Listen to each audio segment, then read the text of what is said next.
Hello everyone, welcome to my YouTube channel climax English point by Sikandar sir. तो इस video session में आज हम लोग जा रहे हैं प्रेजेंट कंटिन्यूअस को कवर करने के लिए। ये देखते हैं कैसे होता है। तो जैसा कि आप बोर्ड पे देख पा रहे हैं, यहाँ पे हम लोग दूसरा नंबर टेंस लिखने जा रहे हैं जिसका नाम है present continuous tense. Present continuous tense, इसको हम लोग प्रेजेंट इम्परफेक्ट टेंस भी बोलते हैं, प्रेजेंट प्रोग्रेसिव टेंस भी बोलते हैं। इसका आइडेंटिफिकेशन होता है वर्ब के लास्ट में ता। आइडेंटिफिकेशन जो होता है वो वर्ब के लास्ट में हम लोग पाते हैं रहा है, रही है,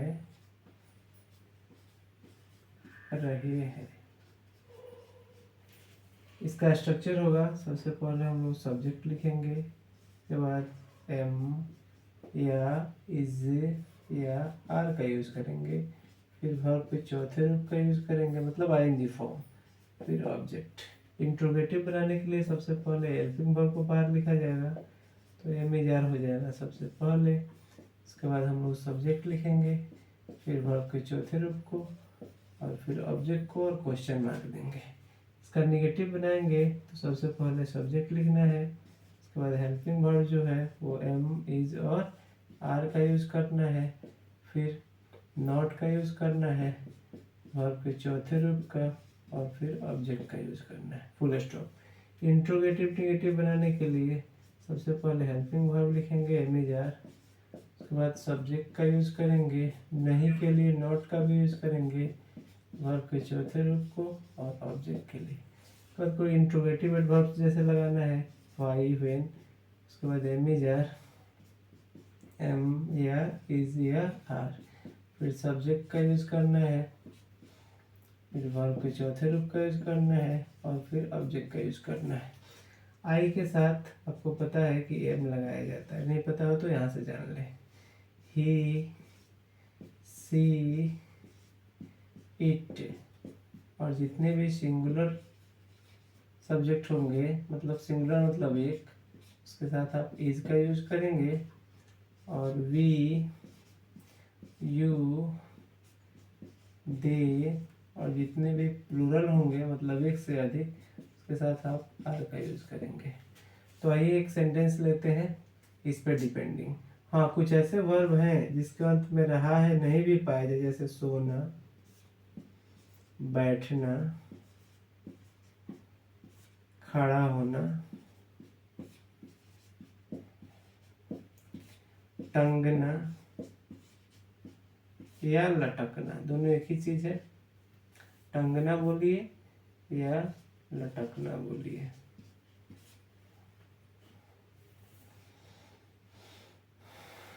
या लेटना, ये सब अगर आपके वर्ब हो रहे हैं तो इसके लास्ट में हम पा सकते हैं क्या, या है, ई है, और ये है। फिर भी इसको हम प्रेजेंट कंटिन्यूअस टेंस में बनाएंगे। तो आइए इस पे एक वाक्य देखते हैं बनाने के लिए। जैसे एक वाक्य है, मैं बिस्तर पर सोया हूँ, बिस्तर पर सोया हूँ। इसके लास्ट में हम पा रहे हैं या हूँ। तो जैसा कि आप यहाँ देख रहे हैं या हूँ की जगह आप या हूँ भी पा सकते हैं, जैसा कि आप यहाँ देख पा रहे हैं या हूँ। तो मैं बिस्तर पर सोया हूँ, इसके लिए सबसे पहले इसमें सब्जेक्ट ढूंढ लेंगे। कौन बिस्तर पर सोया है, तो मेरा सब्जेक्ट मिलेगा आई।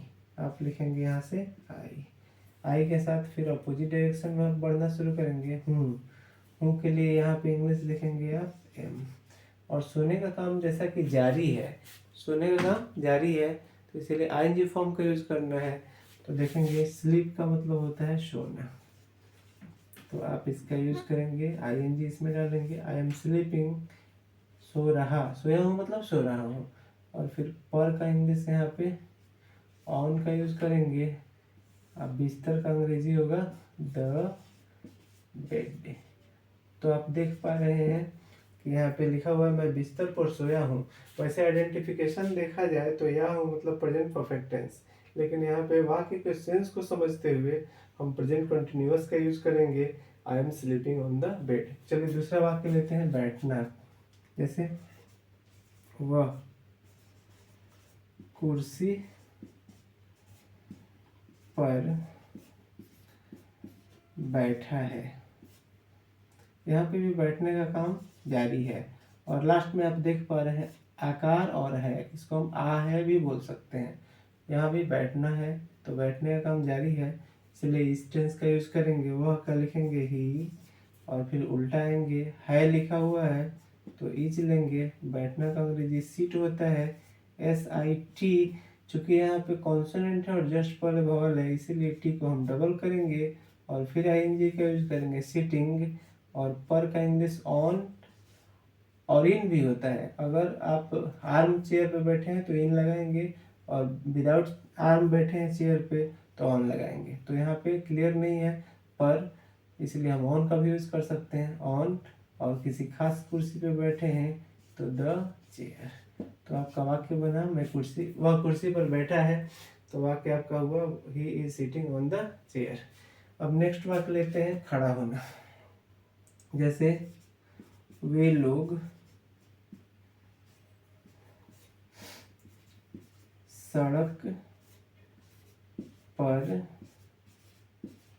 खड़े हैं। यहाँ पर भी आप देख रहे हैं ए और है, मतलब यहाँ भी खड़ा होना, लास्ट में ये है, ये वाला पहचान। वे लोग का इंग्लिश लिखेंगे सबसे पहले हम लोग, जो होगा दे। है पे जब बिंदु होता है तो हम आर का यूज करते हैं, और बिंदु नहीं होता है जैसे यहाँ पे है तो हम वहाँ पे इज का यूज करते हैं। तो दे के साथ है लिखा हुआ है तो आप आर का यूज करेंगे। खड़ा होने का अंग्रेजी होता है स्टैंड, तो आप लिखेंगे स्टैंड का भी फोर जो बनेगा स्टैंडिंग। और पर का इंग्लिश यहाँ पे ऑन, और फिर सड़क का अंग्रेजी द रोड। तो ये आपका वाक्य बना, they are standing on the road. लेते हैं दूसरा वाक्य। जैसे तस्वीर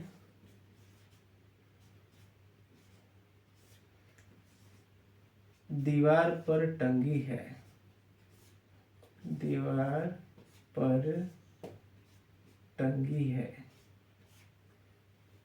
यहाँ पे भी आप पा रहे हैं ई है, जैसा कि यहाँ पे देख पा रहे हैं आप ई है, तो ग में भी ई और है। यहाँ पे किसी खास तस्वीर की बात हो रही है तो सबसे पहले सब्जेक्ट चाहिए, तो आप लिखेंगे द पिक्चर। तस्वीर, यहाँ से उल्टा आएंगे, है के लिए इज लिखेंगे। और टंगना का अंग्रेजी हैंग होता है, जैसा कि आप हैंगर में कपड़ा डालते हैं तो हैंग मतलब लटकना, टंगना। तो यहाँ पे उसका फॉर्म यूज करेंगे हैंगिंग, और होगा ऑन द वॉल। इसका मतलब हुआ तस्वीर दीवार पर टंगी है। एक और वाक्य लेते हैं, ताला दरवाजे पर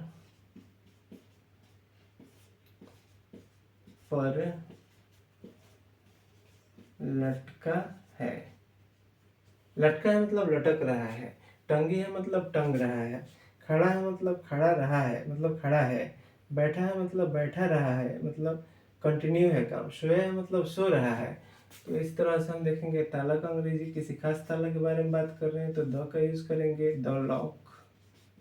ओके, यहाँ से उल्टा आएंगे, है के लिए इज लिखेंगे।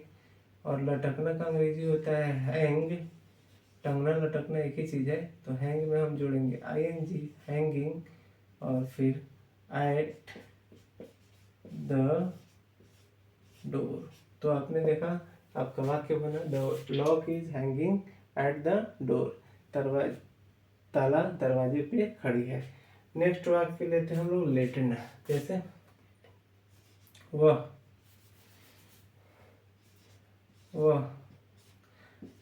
खेल के मैदान में लेटा है। खेल के मैदान में लेटा है। यहाँ पे इसका बनाएंगे वह का मतलब लड़का है, यहाँ पे लेटी है रहता तो लड़की होती ही, फिर उल्टाएंगे है के लिए इज LAY, ले मतलब लेटना, इसका चौथा फॉर्म यूज करेंगे लेइंग, और फिर में है तो इसके लिए इन का यूज करेंगे, और किसी एक मैदान की बात हो रही है तो इसके लिए हम यूज करेंगे प्ले ग्राउंड। हाँ, इस टेंस का यूज हम लोग डिसीजन के लिए भी करते हैं। जैसे देखिए, मैं अगले वर्ष एक नई कार खरीदने जा रहा हूँ। यहाँ से देखते हैं मैं का इंग्लिश होता है, सबसे पहले सब्जेक्ट लिखना है तो होगा आई, फिर अपोजिट डायरेक्शन से हम लोग राइट टू लेफ्ट बढ़ेंगे, हूँ का इंग्लिश लिखेंगे एम, और जाना मतलब गो, और उसका फोर्थ फॉर्म का यूज करना है गोइंग। और नेक्स्ट है खरीदना। जैसा कि आप देख रहे हैं, जब कभी भी दो वर्ब दिए गए हैं, मतलब यह भी वर्ब ही है और ये भी वर्ब ही है, तो बीच में हम टू का यूज करेंगे, टू। और खरीदना का इंग्लिश BUY, आप चाहें तो परचेज भी लिख सकते हैं। एक नई कार, ये तीनों वर्ड जो है एक ही में होगा, तो हो जाएगा बाई अ न्यू कार। और अगले वर्ष की बात की जा रही है, मतलब अभी आने वाला है, तो इसके लिए हम यूज करेंगे नेक्स्ट ईयर। दूसरा वाक्य लेते हैं, जैसे बाहर वर्षा हो रही है, हो रही है, तो यहाँ पे सब्जेक्ट नहीं है, इसीलिए ऐसे वाक्यों में सब्जेक्ट के लिए इट का यूज करते हैं। इट है, चूंकि बिंदु नहीं है तो इज, अगर बिंदु रहता तो आर का यूज करते हैं। वर्षा होना का अंग्रेजी होगा RAIN, और उसका चौथा रूप लेंगे तो रेनिंग, और बाहर के लिए हम लोग यूज करेंगे आउटसाइड। तो मेरा वाक्य बना कि बाहर वर्षा हो रही है। एक और वाक्य लेते हैं कि बाहर बर्फ पड़ रही है, बाहर बर्फ पड़ रही है, तो इसके लिए यहाँ भी सब्जेक्ट नहीं है तो इट का यूज करेंगे, इट, फिर इट के साथ है तो इज लगाएंगे। अब बर्फ पड़ना का अंग्रेजी होता है स्नो, और इसमें ING जोड़ेंगे तो हो गया स्नोइंग, और बाहर के लिए लेंगे हम आउटसाइड। तो आपका वाक्य बना इट इज स्नोइंग आउटसाइड। तो इस तरह से आप इस पे डिपेंडिंग जो भी ट्रांसलेशन होंगे आप क्रिएट करते रहें। कुछ और एग्जांपल देखते हैं, जैसे मैं कलम से लिख रहा हूँ, लिख रहा हूँ, तो इसके लिए मैं का सबसे पहले आप लेंगे आई, इधर हूँ लिखा हुआ है तो एम का मतलब हूँ होता है, तो एम, और लिखना का अंग्रेजी होता है राइट, तो उसका V4 आप लेंगे तो हो जाएगा राइटिंग, और से का अंग्रेजी विथ का यूज करेंगे विथ, और कलम, यहाँ पे एक कलम की बात हो रही है तो ये पेन लिख सकते हैं। हाँ, इसको चाहे तो एक और तरीका से बना सकते हैं, या देखिए ये तरीका आप यूज कर सकते हैं, I am राइटिंग, और जहाँ आप विथ लिखे हैं वहाँ इन का यूज करेंगे, तब हम ए का यूज नहीं करेंगे, इन पेन। तो दोनों का सेम ही अर्थ हुआ, I am writing with in pen, मतलब भी मैं कलम से लिख रहा हूँ, I am writing with a pen. अगर आप विथ का यूज करना, ए लगा हुआ हो तो विथ का यूज करना है सी के अंग्रेजी के लिए, और ए नहीं लगा हुआ हो तो आप वैसे कंडीशन में इन का यूज करेंगे। तो इस तरह से आपका वाक्य बना, I am writing with a pen, मैं कलम से लिख रहा हूँ, या I am writing in pen, मैं कलम से लिख रहा हूँ। So thanks for watching. अगर आप चैनल पे न्यू हैं तो चैनल को सब्सक्राइब कर लें, और कमेंट बॉक्स में अगर किसी तरह का और इस टाइप का वीडियो चाहते हैं तो कमेंट करके लिखें। Thank you for watching.